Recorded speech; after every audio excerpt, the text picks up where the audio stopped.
Halo semuanya, perkenalkan, saya Elizabeth Ardianti, mahasiswa Pendidikan Ekonomi, Fakultas Ekonomi dan Bisnis, Universitas Negeri Yogyakarta.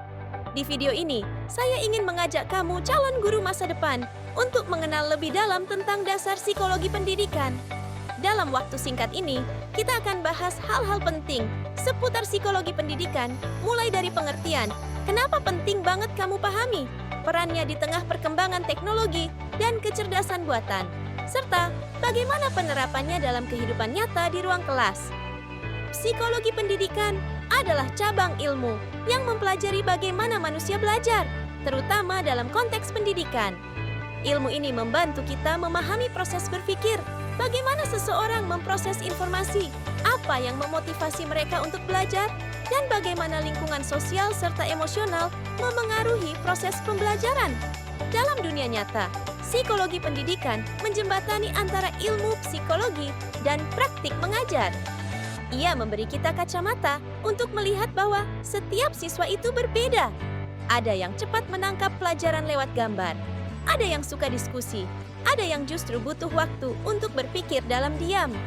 Sebagai calon guru, memahami psikologi pendidikan sangat penting karena peran kita bukan hanya menyampaikan materi pelajaran, tapi juga membimbing, mendampingi, dan menciptakan suasana belajar yang kondusif. Psikologi pendidikan membantu kita mengenali kebutuhan siswa, memilih pendekatan yang tepat, dan membangun interaksi yang sehat antara guru dan murid. Misalnya, ketika seorang siswa terlihat pasif di kelas, guru yang memahami psikologi tidak langsung menyimpulkan bahwa siswa itu malas. Bisa jadi, dia sedang mengalami kecemasan atau belum merasa cukup aman secara emosional untuk berpartisipasi.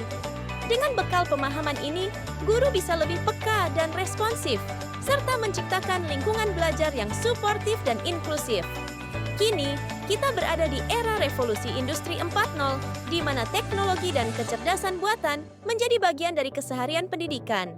Siswa bisa belajar lewat video interaktif, aplikasi pintar, bahkan menggunakan chatbot untuk tanya jawab. Tapi, secanggih apapun teknologi, ia tetap tidak bisa menggantikan peran guru yang memahami sisi emosional, sosial, dan psikologis siswa.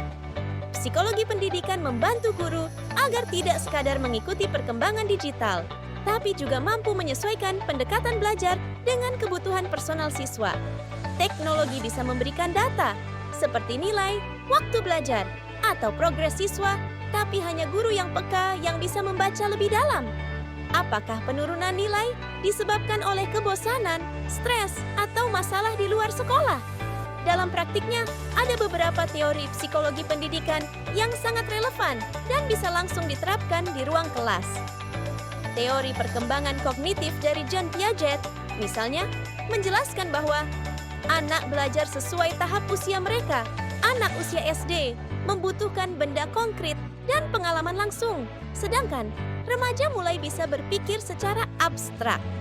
Teori Vygotsky menekankan pentingnya interaksi sosial dalam belajar. Ia memperkenalkan konsep zona perkembangan proksimal yang menunjukkan bahwa siswa belajar lebih baik saat dibimbing oleh orang yang lebih berpengalaman. Lalu, teori behaviorisme dari Skinner menekankan pentingnya penguatan perilaku. Guru bisa menggunakan pujian, reward, atau penguatan positif lainnya untuk membentuk kebiasaan baik di kelas. Terakhir, teori humanistik dari Maslow dan Rogers mengingatkan kita bahwa siswa baru bisa belajar dengan optimal kalau kebutuhan dasarnya terpenuhi rasa aman, diterima, dan dihargai. Semua teori ini bukan sekadar konsep di atas kertas, tapi panduan praktis untuk menjadi guru yang bukan hanya cerdas, tapi juga berempati. Psikologi pendidikan mengajak kita melihat siswa sebagai manusia seutuhnya dengan pikiran, perasaan, dan kebutuhan masing-masing. Kesimpulannya, psikologi pendidikan adalah bekal penting bagi setiap calon guru. Di tengah perkembangan zaman dan teknologi, guru dituntut untuk adaptif, inovatif, tapi juga tetap hangat dan manusiawi. Psikologi pendidikan memberi kita kemampuan untuk mengajar secara lebih efektif, membangun relasi yang kuat dengan siswa, dan menciptakan proses pembelajaran yang bukan hanya menyenangkan, tapi juga bermakna. Terima kasih sudah menyimak video ini sampai selesai. Sampai jumpa di video berikutnya. Tetap belajar, tetap menginspirasi, dan jadilah guru yang bermakna.